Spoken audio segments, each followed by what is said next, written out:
Oh my goodness. YouTube live. I tell you what, this is actually my first live on YouTube. And honestly, I was under the impression that for one reason that I wasn't able to do that. But here we are. We're live on YouTube and grateful to be here. Hey, gang, my name is Cletus Coffey. I'm the founder of Torch Academy Mentoring Training and Be the Torch. I tell you, bethetorch.com is a place to go to get some more insight and information on what we're doing.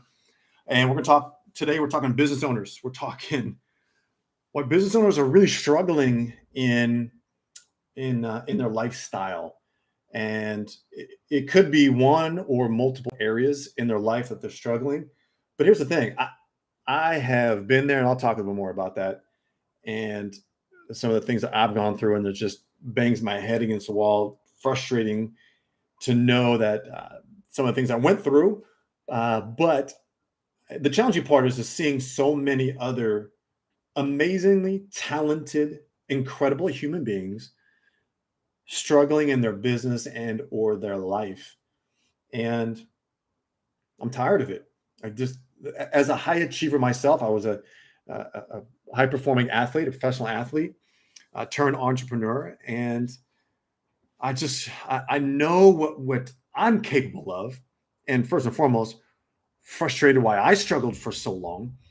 And then seeing so many other high achievers struggling to either get a business off the ground, manage their business, grow their business, or it is growing, it is being successful, and they're struggling in their life, in their relationships with the family.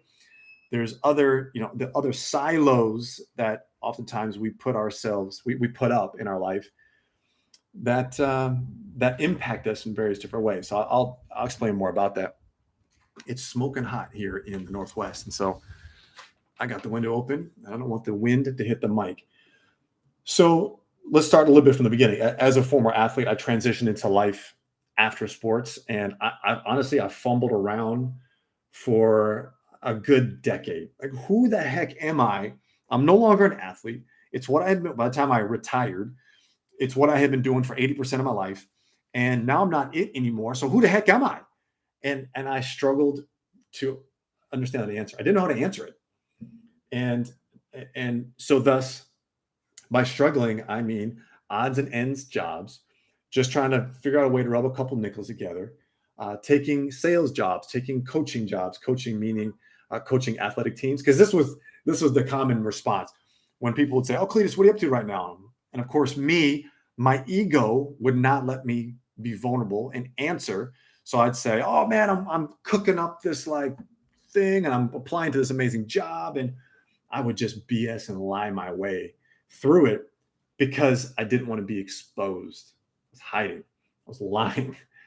And as I found out that it's pretty common amongst athletes, because look, when we get on the field, we want to be right. Like, we want to be ready to go to compete, to be our very best. And the same thing in this new game of life. And when we don't feel like we're there, we don't have the confidence, we lack the belief in ourselves, we don't know the rules to the new game, and thus we lie about it because we don't want our ego to be, our ego is protecting us from looking weak. So I played that game for way too long, and then got a taste of entrepreneurship. And once I got that little taste, like, it was sweet. It was the first time that I felt like myself again since being an athlete. So gosh, going on 20 years now of business and entrepreneurship. And I mean, lumps after lumps and some highs and some incredibly deep, dark lows, losing businesses, mainly because I didn't know what the heck I was doing. And I didn't know how to ask for help. Here's what I wanted to do. Honestly, I wanted to put together this kick-ass business to be really successful. And then you kind of like step on the field and go, ta-da, like, here it is, everybody, check it out. And have everyone cheer for me and applaud me. Well, kind of like I did running out of the tunnel with smoke flying and fireworks popping at a football game, and have all these people cheering because my name was announced. Like, I wanted that experience in business. And that was the wrong approach. That was not the right way to take it on. And so thus I floundered big time, lost multiple businesses, all on my own accord, all on my own ignorance, all on my just, not that I wasn't working hard and putting forth the effort. I just, A, was lost, B, was not connected to the business, but most importantly, I did not know who I was. I was not connected to myself. I call it a personal culture. That is the root, that's the foundation. And so, thus, without that, I was in hiding and I was just BSing my way. I was lying to myself, lying to others for fear of looking weak, not looking good enough. Ultimately, what I was doing what I learned on very early on as a child. Now I'll tell you this. So I'm gonna reflect back and then bring it forward, kind of like a documentary style. So here I am as a young athlete, and I come home from the game that I participated in. I come home, and what is, if you were an athlete, you'll get this. If not, maybe you're a parent. What's the first question that parents or guardians ask a young athlete when they walk in the door after a game? Did you win? Or how'd you do? Which is kind of like the covert way of saying, trying to find out if they won or they lost. We are training young people at a very early age that what matters most is the scoreboard. It's the first question I ask you. And based on your response, I'm going to cheer. Yeah, let's go get some ice cream. Up and fire it up. Or, oh, what happened? What's wrong? Did you not play good enough? We then, and of course, young people want the love. They want the ice cream. They want the excitement. So we try to figure out ways to get that. We want to feel wanted. We want to feel good enough. And so it becomes a merit-based love with family, with friends. And I can tell you this, that during my latter years of playing football, I was playing the Arena Football League, and we were on ESPN and playing in some of the most awesome venues in the U.S. And I had a family call me, hey, can I get tickets to the game? Or I saw you on TV. And the minute my career ended, no calls. no. Hey, I saw you at the game and that was awesome. And they all went away. And so then here I'm going like, what's wrong with me? And so this mentality, then let's fast forward into business.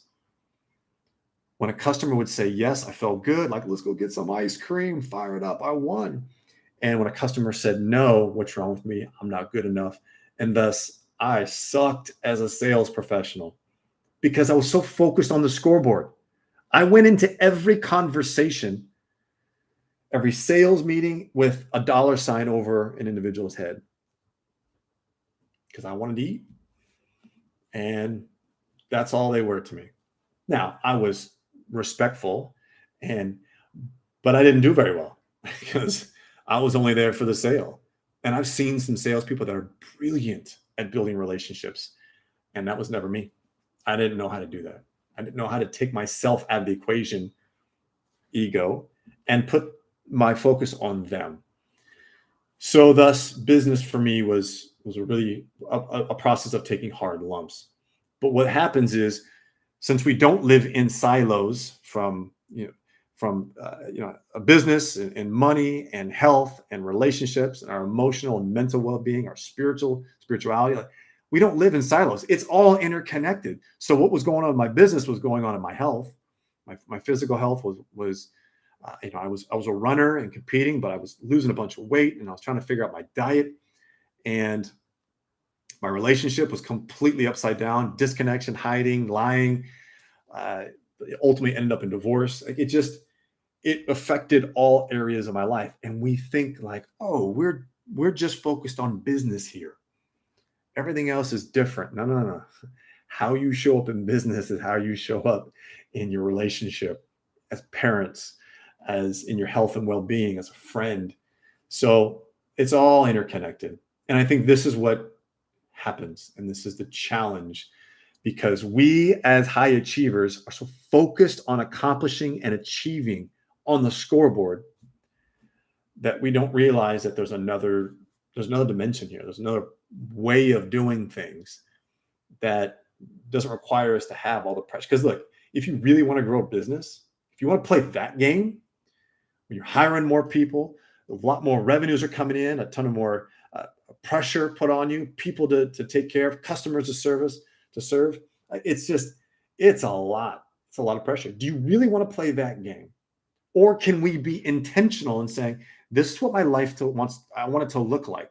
And this is where I've been intentional in launching my business, Be the Torch. Go to bethetorch.com, and putting together a lifestyle that I wanted to create first, and then putting in the pieces of my puzzle. So in business wise, I love being a dad. I love being with my kids. I love going and watching their games and participating. Now there's a sacrifice there. I'm not going to build a multi-million dollar business. Well, I don't think I am. Who knows what will happen? But I could. I guess I'm contradicting myself here. I guess I could if I was still getting fulfilled in all these other areas. So my point is, I'm not going to go build that business that's requiring me to be in the wheel where I'm grinding and surviving, achieving and accomplishing. I'm not going to play that game. So I guess I could, yeah, for sure, build a multi-million dollar business without having to do that. And I think we are capable of doing that. I do. It just takes a different perspective, a different light on things. So, I just want to kick it off here. My first live. I've already gone 11 minutes, and my goodness, I could talk about this all day. So, if you happen to chime in and watch this live, awesome. Thank you. If you're watching on replay, man, I love you. Just let me know if just where I got to at this point resonated with you. All of my messaging and my marketing is really around, and communicating is just trying to create a resonance, right? A frequency that other people can get and they can relate to, because that's who I want to serve. Like, I don't need to go out and have millions of followers. I just want to serve the right people. And if you're one of them, if you're a business owner and you want to grow your biz or you're struggling in other areas of your life, and yet you want to figure out how to get this right, how to right the ship, how to be a good father or mother, how to be a great business owner, how to take care of your health and well-being, how to have the lifestyle that you want, and intentional in building, like, I'm your guy. I've been there, been on the other side. It doesn't have to take this long. It took me forever, but I've got a playbook. Got a playbook now that helped me get myself out of my darkness and illuminate my path toward living the lifestyle and developing the business that I really want. And I'd love to help you illuminate your own path. You got to do the work, my friend. I can help you with the playbook. I can help you, point you in the right direction, and provide you with the tools and the strategies, but you got to do the work. So if you're down to do the work, give me a shout. bethetorch.com. Also subscribe at the Cletus Coffey, and subscribe to my channel, and let's connect. Thank you all for joining.